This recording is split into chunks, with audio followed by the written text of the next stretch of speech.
MBC वर्ग गुर्जर समाज में लंबित मांगों को लेकर शुक्रवार को गुर्जर समाज के लोग सड़कों पर उतर गए। वहीं गुर्जर समाज के लोग बड़ी संख्या में जिला कलेक्टर टोंक पहुंचे और नारेबाजी कर प्रदर्शन किया। उनके बाद उन्होंने लंबित मांगों को लेकर कलेक्टर को सीएम भजनलाल शर्मा के नाम ज्ञापन दिया। ज्ञापन में जल्द ही उनकी मांगों का निस्तारण करने की मांग की गई है। यह ज्ञापन राजस्थान गुर्जर महासभा की ओर से जिलाध्यक्ष उदयलाल गुर्जर के नेतृत्व में दिया गया। इस मौके पर गुर्जर आरक्षण समिति जिलाध्यक्ष रामलाल संडीला, राजस्थान गुर्जर महासभा जिलाध्यक्ष उदयलाल गुर्जर, रामोतार धावाई, प्रदीप गुर्जर, जितेंद्र, गणेश, नीरज गुर्जर, अजय खटाना, जगदीश गुर्जर, दीपेंद्र, राहुल गुर्जर, अंकित गुर्जर सहित अन्य उपस्थित रहे। बताएं किस तरह का ज्ञापन सौंपा है आज?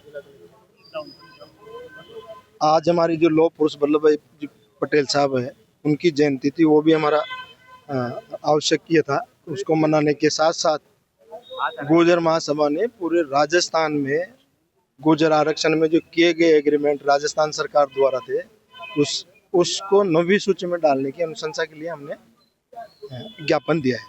और क्या प्रमुख मांगे रखी गई है और क्या उसमें हमने ये भी रखा है कि भी 9वीं सूची में उसको डाला जाए।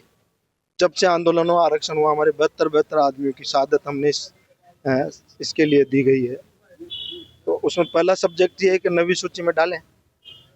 दूसरा हमारा जितने भी बैकलॉग में ये तय हुआ था सरकार से कि भी जितने भी आपके बैकलॉग रहेंगे आरक्षण की जब मिलने के बाद, उनको सबको हम भर देंगे।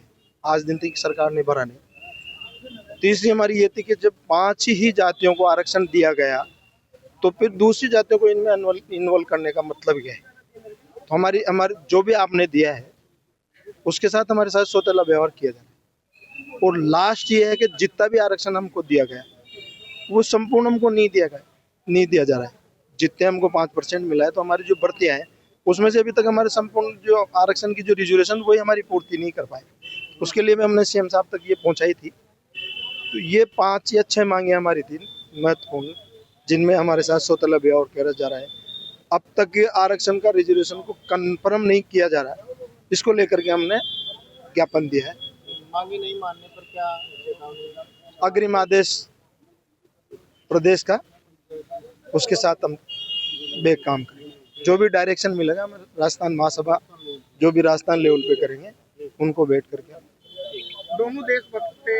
इंदिरा गांधी भी देशभक्त रही है, सरदार वल्लभ भाई की जयंती मनाई गई। इंदिरा गांधी को किस तरह से वो दिए गए? मैं समझता हूँ इंदिरा गांधी नहीं, वल्लभ भाई पटेल ही नहीं, जितने भी महापुरुष देश के लिए जो काम किया है, जिन्होंने आहुतियाँ दी है, शहादतें दी है, वो सब भी सम्मानीय है। और हम सब उन्हीं का जब बारी बारी आएगा, हम उनके सबके जयंती और ये मनाएंगे। प्रदर्शन किया है, ज्ञापन दिया है, क्या मांगे? देखो, पहले तो हम सरदार वल्लभ भाई पटेल जी की जयंती थी, तो सरदार वल्लभ भाई पटेल जी की मूर्ति में हमने माल्यार्पण किया, श्रद्धासुमन अर्पण किया। उसके बाद गुर्जर महासभा के नेतृत्व में हमने आरक्षण को 9वीं अनुसूची में डलवाने के लिए ज्ञापन दिया है। हमें लग रहा है पूरे समाज को कि आज हम किस हाशिए पे खड़े हैं। पहले एक बहाना होता था कि केंद्र में दूसरी सरकार है, राज्य में दूसरी सरकार है, लेकिन आज तो ये डबल इंजन की सरकार है। हमें आशा है गुर्जर समाज को कि डबल इंजन की सरकार अवश्य हमारे को 9वीं अनुसूची में डालेगी, क्योंकि बहाना नहीं है।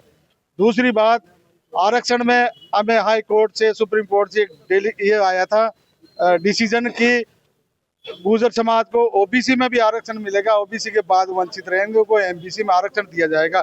लेकिन ऐसा कोई सरकार द्वारा उनकी पालना नहीं की जा रही है और गुर्जर आरक्षण में बहुत त्रुटियां हैं, उनको सुधारने के लिए हमने कहा है और राज्य सरकार और प्रधानमंत्री तक हमने भेजा है कलेक्टर साहब के माध्यम से। अगर इसमें कुछ भी नहीं होगा तो फिर गुर्जर समाज जो भी ऊपर से आदेश मिलेगा उसकी पालना करेगा और फिर ईंट से ईंट बजाए, चाहे कुछ भी करना पड़े, हम करने को तैयार हैं।